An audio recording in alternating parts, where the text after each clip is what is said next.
Welcome to the Freddie and Paul Show. No, Land the plane, Paul. So last night we had our first meetup of our tour. We are in Tucson, Arizona. We're currently staying in an Airbnb that has been lovingly provided to us. And last night after the meetup, Joe says we should go home and do a little video and talk about the meetup. So let's talk. I thought it was terrific. Wonderful time. Yep. Yeah. Okay, so we met at the Village, which is a church here in Tucson. Yep. Rod Hugen's been on my channel. The three of us plus Rod have done a video together, and we suppose we could do one tonight if we wanted to again. Most incredibly comfortable quarters, a room perfect size with all the sound equipment that's necessary for excellent functioning. I thought it couldn't have been better from that point of view. Right. Hilton chairs. Yeah. It was really nice. So when we came in, there were already some people there who had showed up early. I think we ran to Jeremy pretty quickly. Shout out to Jeremy here. There were two circles of couches and chairs that Nathan and friends had already been making. And Michael, thank you. And we discussed it a bit and decided, let's make one huge circle. And the nice thing about, of course, this church was just they have audio and microphones, so that worked really well. And then, it still wasn't enough. Like, still more people showed up, and we had to get some more seats. And it's like all these people. How are we going to feed them? No, let's not go there. Do we have a sense of where all these people came from and how they heard about the event? I mean, obviously a bunch your channel. A bunch of them were villagers. From the village church. They had been projecting in the conversation with Paul Van der Klee Meetup on their screens, so that had been going for a while. And then there was your videos. Meetup.com itself might have been useful. That'd be very interesting to know. I would actually really like to send a message to the Meetup.com group, like, hey, who here came via what Meetup.com presented to them? There was an existing philosophy group that Nathan has been leading here in the area. And Nathan found me from my channel through the Discord server, got in touch with me, and I had put him in touch with Rod, and that had happened a number of months ago. And so there had been some connection between his group and then the village church. And so there were some people from that. There were some people from the channel. Cassidy was in, Kevin was in, and Kevin brought his father. And Kevin, who I had spoken with a couple of weeks ago, and Kevin, the same guy that had talked with Steph, the boyo. So there were a few people from the channel who were there, and they brought some other people. So we had 35 in all. So it was a large group for a meetup. We usually, it gets difficult managing a group that size. But I thought that went quite well. Very well. Yeah, you started an introduction. Everybody knew what was going to happen. Okay, we're going to do it. Everybody's going to do their own little introduction. That took a while, and that went very well. Everybody listened to each other, and it also caused some questions after the introductions had been done. Now, we did get a comment at the end, which I think was well put, is that maybe we'd like to time box and organize these introductions a bit, like, who are you, how did you get here, what would you like to talk about? And that also then more explicitly sets the goal for the evening. I think that went well, but after that you kind of just opened the room for questions, and that went very, very, very well. There was no fighting over the microphone, there were no heated arguments, there were all sorts of questions from, well, what about Peterson's health? Something about the Holy Spirit. That then was a discussion between somebody from the village and an ex-Pentecostal preacher, which is just very interesting to sort of witness. He's a present Pentecostal preacher, he's still a preacher. Transition. The interim, right, yeah, sorry, Frank. And that felt like it went by very quickly. And we opened up the room to just social, and people very quickly formed groups. And I think the last one sort of left at 11:30, which was mostly because Well, we weren't the last ones to leave. No. We left at 11:30 and people were still talking. No, I had to force the issue. I was so tired, jet lag, and yeah, we gotta go. So I was glad you did. I was ready to go too.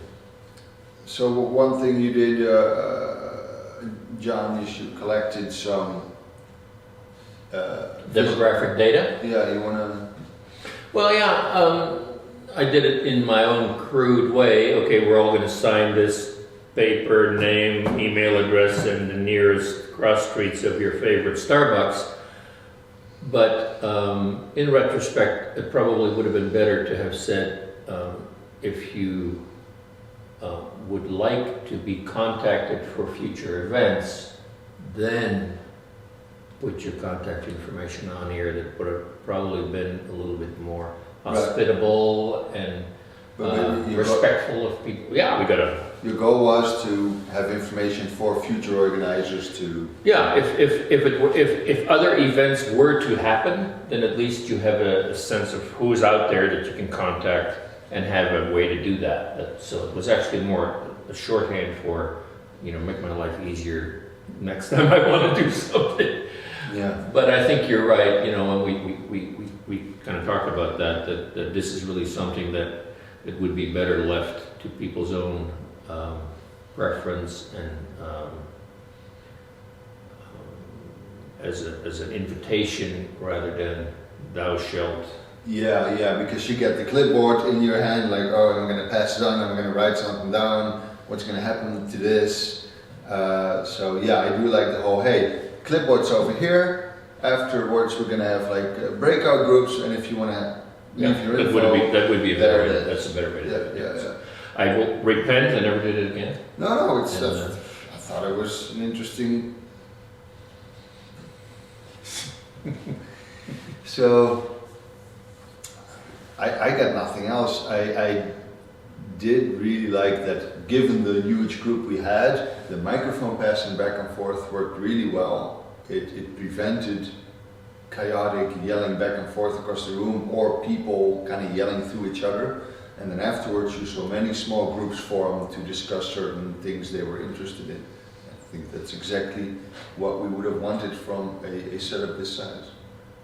And everybody was lovely. Yeah.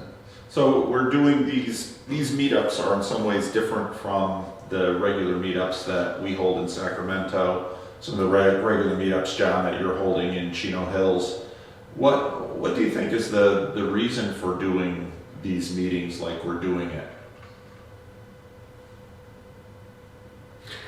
You mean, are you asking why are we doing it this way, or why are we? It's kind of a different meeting that we're doing when people come in and they don't know each other. Some of them have driven. A number of people came in from Phoenix. Why do you think? I mean, we're having first of all, we're having a good time. It's fun in terms of people who watch my channel to get a chance to shake my hand and meet Job and get to know each other a little bit. It certainly adds some dimensionality, but why? Could you explain perhaps why we want to do a tour like this and what we'd like to see the tour pursue?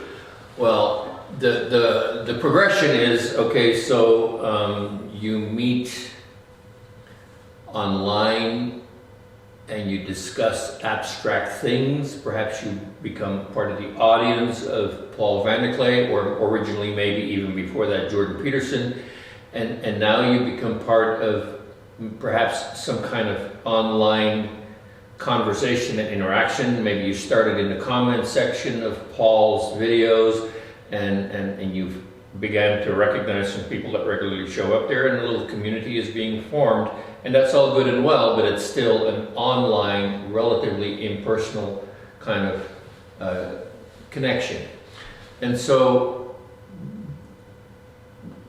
rightly or wrongly, we think that to meet face-to-face has additional value. And so we want to at least give people the opportunity to do that, and that's why we let the word out that we have these groups, and that has already been advertised in different ways, on whether it's on the Discord server or in our regular meetup.com announcements, and you mention it in your videos occasionally. Your own group is always advertised in the comment section. So that opportunity has existed for some time already, and different groups have formed over time. Well, sometimes these groups need a little infusion of new energy, so that's kind of how we conceived of having you show up in these different locations and said, hey, this is a little bit special. I'm going to be there. We can talk person to person, and you can meet Paul and ask him some questions. But then the goal of that is not that is the in-all, end-all, because he is some kind of a spectacular celebrity and touching the hem of his coat will heal you. But it didn't make my hair grow back. Can't even make my own hair. I know, right? Profit, grow your own hair. But the intent is that once you meet these people, even just once, you might find you have some things in common that you can talk about. You enjoy each other's company. You share a similar language. You have, struggled with some similar questions perhaps. And here's a few other people that you can continue to do that with. We try to find out, who's all in the same neighborhood, so to speak, in the same geographical area, and then it perhaps becomes possible to continue to do that even after we have left on a regular or semi-regular basis, so that it either becomes a monthly thing, or as it is in my meetup, we have one Sunday meetup that is monthly, and then two Thursday evening meetups that are on the first and third Thursday of the month. And then it becomes so the group exists. I have 5 to 7 people show up fairly regularly, but I'm pretty sure that when you will be there this coming Thursday, there will be a lot more people there. I fully expect that to happen. And then half of them, we may not see them again until you come again. But in the meantime, maybe 5 or 6 or 10 people have recognized that, hey, this is something that I could join, that I could be part of, that I could participate in. And face-to-face, real people, real relationships, we can care about one another, and we can listen to each other, and we can share with one another some of the wisdom of the great guru, Paul Vanderlei. There you have it. Basically what we did introductions for the first little while, and with a group that big it took a while, and then we gave opportunity for individuals to ask questions of another individual in the room. Mm-hmm. And that kind of helped process the meeting, gave people a chance to ask questions, be invited to speak, rather than someone just saying they had something on their chest and they wanted to share it with the rest of the group. So good. And the fact that people stayed this long, that's just always so encouraging. Like, you don't even want to leave, you have to, like, Cassidy was there really late, and we know she had to drive back a distance. It's really encouraging. So we usually have it go, this is what we've done in Sacramento, we have it go for 2 hours, and then we close the official meeting, then we'll usually take a picture, and then get everybody out of their seats, get them all different in the room, and then after that, people can stay for a while and talk until whoever wants to close the facility down has to kick them out. But that was our practice, and I was very happy with the way the whole thing went.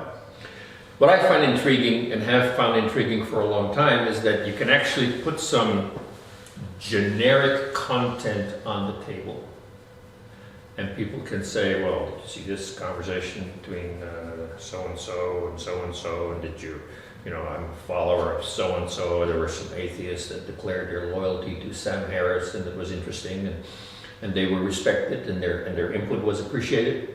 One of them joined the Discord today, and he's been engaging, and everybody's very nice. It just warms my heart. Wonderful. So, but my point is that out of that generic, somewhat higher level content, inevitably somebody goes a little bit deeper and says, this really touches my life, and I've been I'm struggling with this, or this has been kind of my journey, and this, kind of important to me, and to get a little bit more vulnerable, and then the conversation, you can just tell that people perk up and they're more invested and they're more interested because, hey, if you can have that kind of authenticity and openness and vulnerability of sorts, then maybe people will listen to my story also. And I think people have a need to tell their story in some venue somewhere. Oh, tell me about it. Yeah. Oh, yeah. And it was really quite nice the way people were listening to each other and respectfully and warmly. Yeah.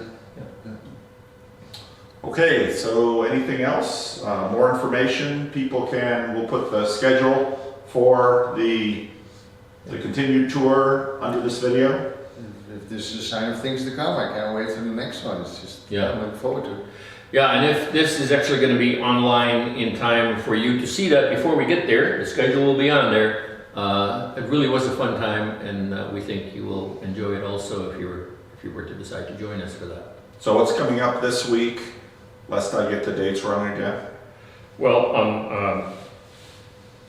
on Wednesday night, we'll be in Bellflower, California, at Bethany Church, and the information is on meetup.com. And then on Thursday night, we'll be at my meetup in Chino Hills, which is not going to be at a church, but at the compound of the 55 Plus Mobile Home Park / Lake Resort. And we have a really fine facility which also features Hilton chairs. Comfortable. Are we going to get kicked out at a certain time? It's very unlikely because my group has made friends with the security guy and he really loves us. So I don't think we're going to get any hassle at all from Adrian. Adrian will also help you find a place. I could strongly recommend you find your way to the pipeline entrance of the park because every other entrance of the park has a gate that's always locked. So go to the pipeline entrance of the park, and from there, even if you were to Google, use the link that's in the meetup.com directions, you'll find your way to the East Clubhouse. And if not, just talk to the guy in the white security car and he'll tell you where to go. Okay. It's a little bit intimidating, I think, to not be able to find your way around and drive around in a mobile home park where the streets are not necessarily marked perfectly and Google.com Google Maps doesn't give you the right directions. But look upon it as a heroic journey and a dragon to slay and part of your suffering. Carry your cross. Carry your cross. Carry across up that not hill in Chino Hills. Yeah, there's no hill there. We are in the armpit of Chino Hills. The armpit of Chino Hills. The swamp. The swamp. Bye, everyone.